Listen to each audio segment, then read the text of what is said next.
parents who were in the first wave, in the 80s and the 90s. So I think it's all linked to each other. Now, allergy is not the only disease or group diseases that is increasing, but we see a number of diseases increasing the last 10 years. Obesity is, for me, the major threat for the human race in the future. And obesity is inflammation. Fat tissue is alive, and fat tissue is inflammatory tissue, and also involved in allergy.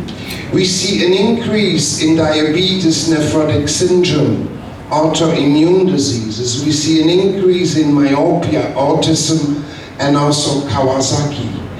So, the pediatrician of the future in a developed country, they should focus on these diseases, because this will be the health of the future of children. And if mainly we cannot stop obesity, it will be a major problem in a few generations, because you're going to end up with an adult population that is very sick. So this could be the child of the future. The child of the future, if we don't stop it, could be obese, scratching, wheezing, sneezing, insulin-wearing specs, and autistic. This is not a child to fall in love with. Yeah? So we urgently need to do something, or we're going to end up with an unhealthy adult population. And if you look at the diseases, they have all to do with lifestyle. It's the way you live. We live indoors. Children live indoors. And indoors, you have more allergens. The bedroom is the zoo of the house this night. Yeah? Children, they spend most time in their bedroom, not playing in the street. In developed countries, they have their own computer in their bedroom, they have their own television, and they stay there and they get obese, and they become allergic, and all they do is stare at the screen of a computer, and their social contacts are only via computer, not in real life. So these diseases are majorly linked to lifestyle. And of course, there have been a number of hypotheses that have been put forward on the cause of allergy. And the first one in the 80s was the hygiene hypothesis. We are too clean, we kill our friends, and our friends are the germs. We need good germs. It's true, but it doesn't explain everything. I think, for me, the best explanation is the wrong lifestyle hypothesis, which involves overprotection, overtreatment. And of course, maybe other factors are involved. And don't forget that allergy started increasing at the time that we started using paracetamol and no more aspirin. And it was also the time of the launch of the cephalosporins, beginning of the 80s. And cephalosporins are very good, very strong antibiotics, but we overused them. And we prescribed them for a cold, and we prescribed them for a little cough or a little fever. So it has also to do with overprotection and overusage of medication. Prevention of allergy, that's still the best. Total breastfeeding is still the best. And breast milk, I'm pretty sure there will never be an artificial milk that can replace breast milk. But even totally breastfed babies can develop allergy. It's the best we have. Sure, it's the best we have, but it's not a guarantee. You cannot say to a mom, if you give breastfeeding for 6 months, your child will not develop allergy. That's not true. Although the question is always, are they exclusively breastfed?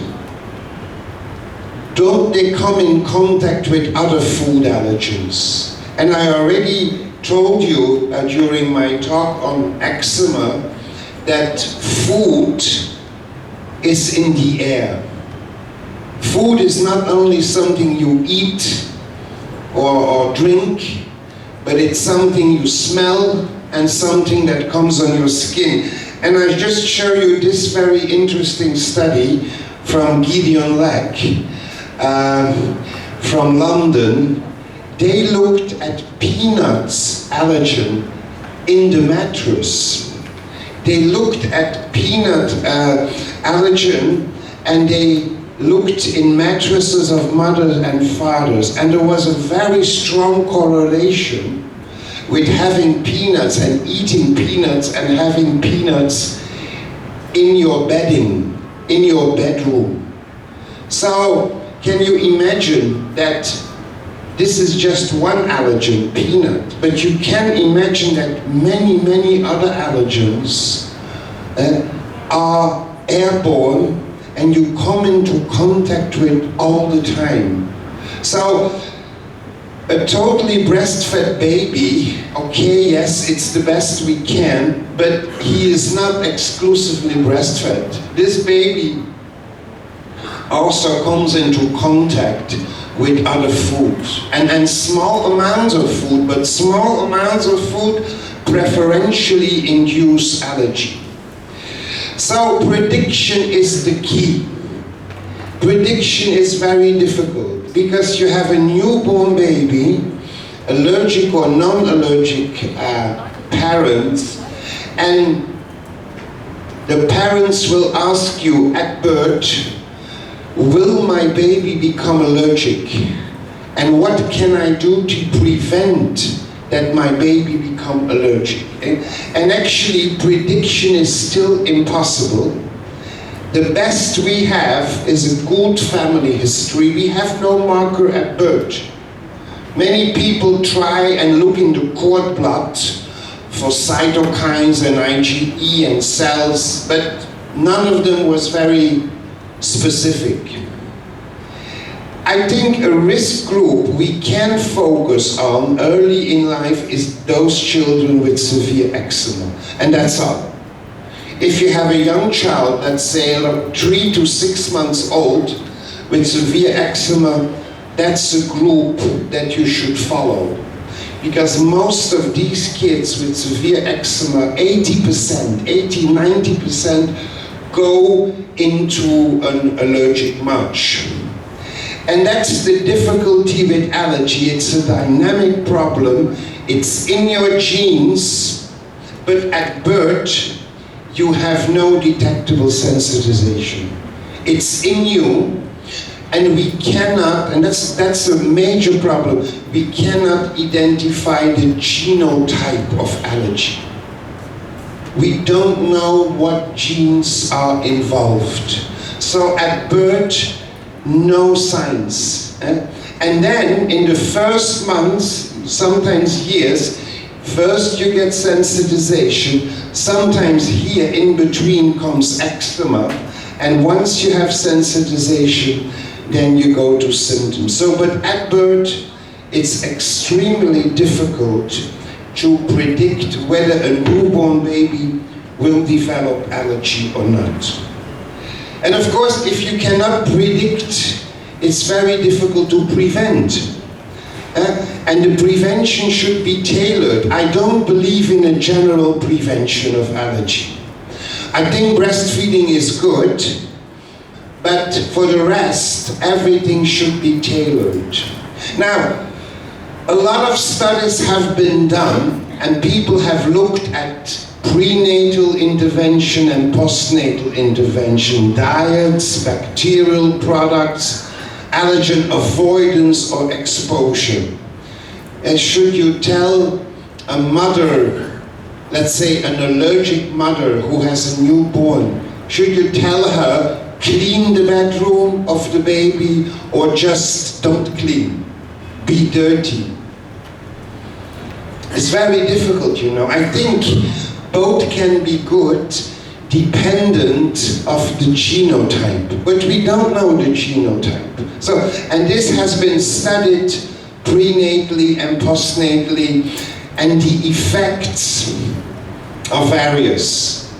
And this is mainly because allergy is a heterogeneous group, and as